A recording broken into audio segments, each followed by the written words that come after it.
Tuhan, karuniailah kami hikmat untuk mengerti firman-Mu. Amin. Nas firman Tuhan, Hagai 2 ayat 1-10 dengan tema Allah memberi damai sejahtera. Menurut Bapak Ibu, benarkah sukacita atau damai sejahtera kita ditentukan oleh seberapa banyak harta yang kita miliki? Jika bencana tiba-tiba datang, ini misalnya, lalu menghancurkan harta, menggagalkan rencana, dan merenggut kemapanan kita, apakah kita masih mampu berdiri tegak di atas reruntuhan itu? Dapatkah kita menahan perihnya luka kehilangan? Lalu di tengah puing kehancuran, masihkah kita mampu membangkitkan harapan dan rasa syukur kita atas penyertaan Tuhan? Saudara-saudara, saat ini kita akan belajar dari umat Israel di zaman Nabi Hagai. Mereka adalah sisa-sisa bangsa yang lelah, yang baru kembali dari pahitnya pembuangan di Babel. Mereka menghadapi kenyataan baru yang menyakitkan. Harta mereka hancur, rumah mereka hancur. Bahkan rumah ibadah di Yerusalem yang dulu mereka banggakan juga dihancurkan oleh kerajaan Babel. Padahal dalam memori kolektif mereka, Bait Salomo adalah bait yang paling megah, dilapisi emas murni. Di dalamnya ada ibadah yang agung dan juga ada tabut perjanjian, simbol kehadiran Allah. Bait Allah itu merupakan simbol teologis dan bukti bagi bangsa Israel bahwa Allah hadir.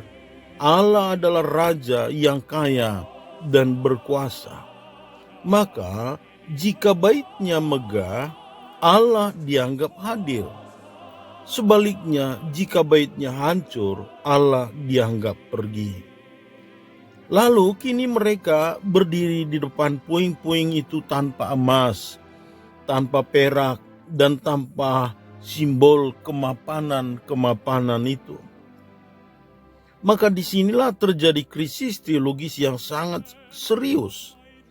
Kemelekatan hati Israel pada emas ternyata bukan sekedar soal keserakahan, melainkan soal keamanan iman, aspek religiusitasnya.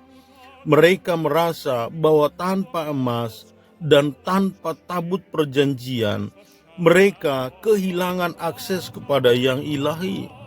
Sukacita mereka padam, bukan hanya karena mereka jatuh miskin, tetapi karena identitas spiritual yang selama ini dibungkus, dibanggakan dengan kemegahan materi, kini ikut runtuh. Maka di titik kritis itulah, di tengah rintihan umat yang kehilangan arah, yang mengalami disorientasi diri, disorientasi rohani, Nabi datang sebagai utusan Allah.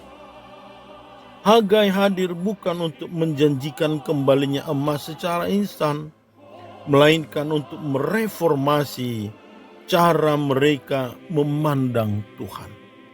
Ia datang untuk mengubah mindset mereka dan menjawab pertanyaan yang akan menentukan masa depan iman mereka. Dapatkah damai sejahtera tetap lahir di tengah kekurangan? Dan dapatkah pujian tetap membumbung tinggi ketika tak ada lagi kemegahan materi yang dipamerkan? Maka melalui ayat 6-9 Allah melakukan dekonstruksi mindset, mengubah cara berpikir umat dalam beberapa hal. Yang pertama, pada ayat 6-7 Tuhan berkata, "Aku akan menggoncangkan langit dan bumi." Secara tekstual ini adalah bahasa teofani. Allah menyatakan diri bahwa dia tidak terkurung di dalam gedung buatan tangan manusia, tetapi Allah juga adalah penguasanya. Maka jika damai sejahtera manusia hancur karena gedungnya runtuh, Allah menegaskan bahwa dialah pemilik alam semesta. Goncangan ini bertujuan untuk meruntuhkan ketergantungan manusia pada kemapanan dunia yang semu. Yang kedua, ayat 8. Kepunyaankulah perak dan kepunyaankulah emas. Kalimat ini sebuah usaha untuk memutus rantai materialisme religius. Allah seolah berkata, kuasaku tidak menjadi lebih kuat karena ada harta, atau kuasaku akan menjadi lemah jika tidak ada harta. Ini adalah pukulan telak bagi kecenderungan kita yang sering mengukur perkenan Tuhan melalui harta yang melimpah atau kemewahan fasilitas hidup dan ibadah yang megah. Yang ketiga, ayat 9. Adanya transformasi kemuliaan. Rumah yang baru ini tidak seagung, tidak semulia bait Salomo, itu fakta. Namun kemuliaan itu bukan lagi tentang lapisan emas. Ini ada perubahan, bahkan transformasi makna kemuliaan. Bahwa kemuliaan itu adalah tanda kehadiran Allah. Bahwa Allah yang hadir memberi damai sejahtera. Di dalam rumah itu, di dalam bangunan yang baru itu, Allah hadir, tetapi bukan diukur, bukan dikekang dengan emas atau kemegahan. Bapak Ibu Saudara kekasih, realitas spiritual umat Tuhan masa itu menurut saya sangat berkaitan dengan realitas sosial yang mereka alami. Mereka mengalami disorientasi diri dan disorientasi rohani.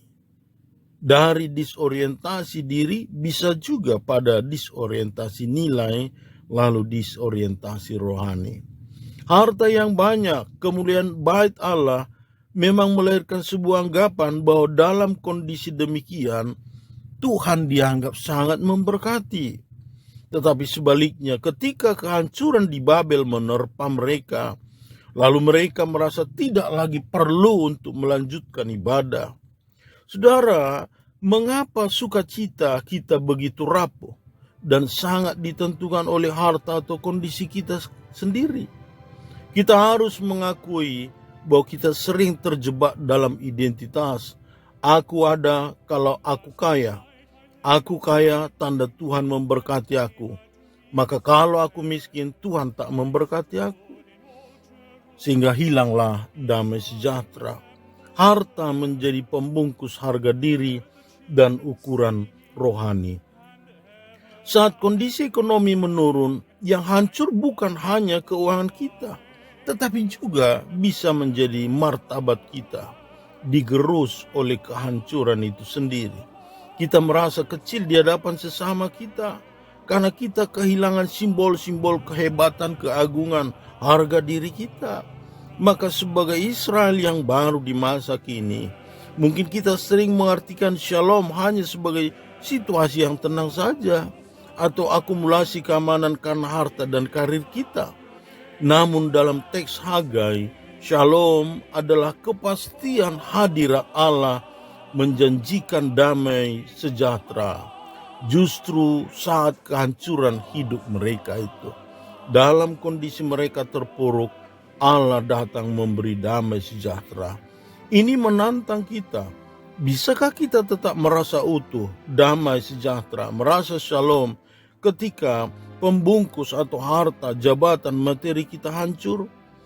Hagai memanggil kita untuk memuji Tuhan karena rohnya yang tinggal di tengah kita, sebagaimana di ayat 5 itu sendiri. Maka kehadiran roh Allah tidak membutuhkan emas untuk bekerja, tidak harus tergantung pada harta untuk bekerja. Ia hanya membutuhkan hati yang mau berhenti mencari keamanan pada harta, pada materi, lalu bersandar pada janji setia Allah. Damai sejahtera di tempat ini, di tempat yang belum sempurna, di tengah puing masalah, adalah damai yang memberikan daya tahan, resiliensi untuk tetap berjalan meski air mata belum kering.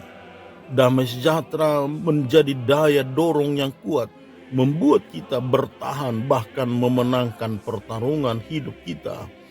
Itulah janji Allah yang disampaikan Hagai, bahwa damai sejahtera Allah akan diberikan kepada umat dalam ibadah di bait suci, walaupun tempat itu tidak sehebat, tidak semegah bait Allah di masa Salomo.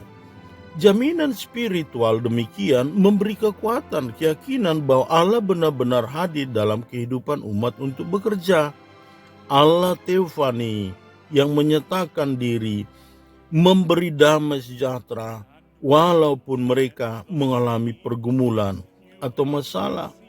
Jemaat yang dikasihi Tuhan, mungkin realitas hidup yang kita jalani hari ini tidak semegah atau tidak sehebat di masa lalu yang pernah kita alami atau mungkin kita dambakan.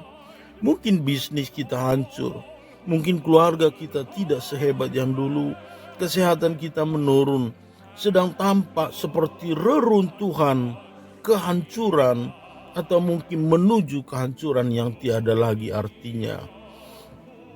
Tetapi marilah kita mengimani janji penyertaan Tuhan.